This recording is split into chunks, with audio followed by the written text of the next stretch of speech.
যে সকাল সকাল চলে এসছে, খুব বেশি বড় না, ছোট সাইজের একটা ইলিশ। এই ইলিশ মাছটাই আজকে রান্না করব আমি। ইলিশ মাছটা রান্না করার জন্য দেখো আমি এখানে একটা সর্ষের পেস্ট তৈরি করে রেখেছি, আর এখানে রেখেছি কিছু চেরা কাঁচা লঙ্কা। চলো দেখো মাছটাকে আমি ভালো করে, দেখো এখানে আমি নুন আর হলুদ মাখিয়ে নিচ্ছি।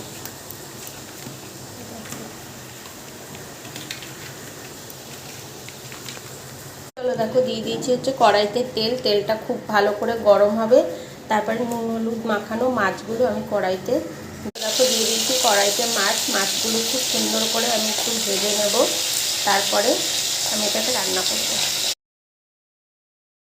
চলো দেখো আমার তো মাছ ভাজা হয়ে গেছে। মাছ ভাজার তেলের মধ্যে আমি দিয়ে দিয়েছি কিছুটা হচ্ছে কালো জিরে, আর দিয়ে দিলাম হচ্ছে কিছুটা কুচনো কাঁচা লঙ্কা। এইগুলোকে একটু এবার আমি লাল লাল করে ভেজে নেব।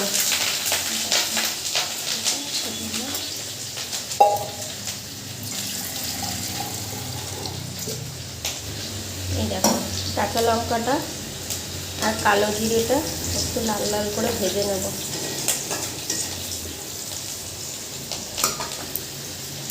এবার এর মধ্যে দিয়ে দেবো হচ্ছে পরিমাণ মতন একটু জল।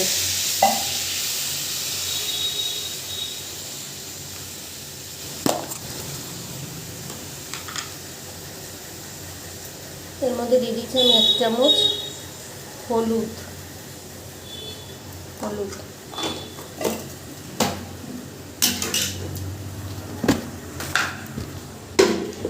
এবার দিয়ে দেবো হচ্ছে অল্প করে হচ্ছে লবণ। আমি সর্ষে দিয়ে এটাকে ফোটালাম না, যদি তেতো হয়ে যায় এর জন্য। এই জলটা খুব ভালো করে টকবক করে ফুটে গেলে তারপরে হচ্ছে দেব।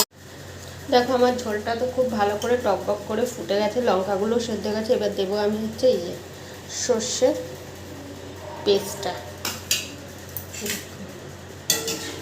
ঠিক আছে? আমি সর্ষের পেস্টটা দিয়ে এবার ছেড়ে দেবো হচ্ছে তোমার একে একে মাছগুলো।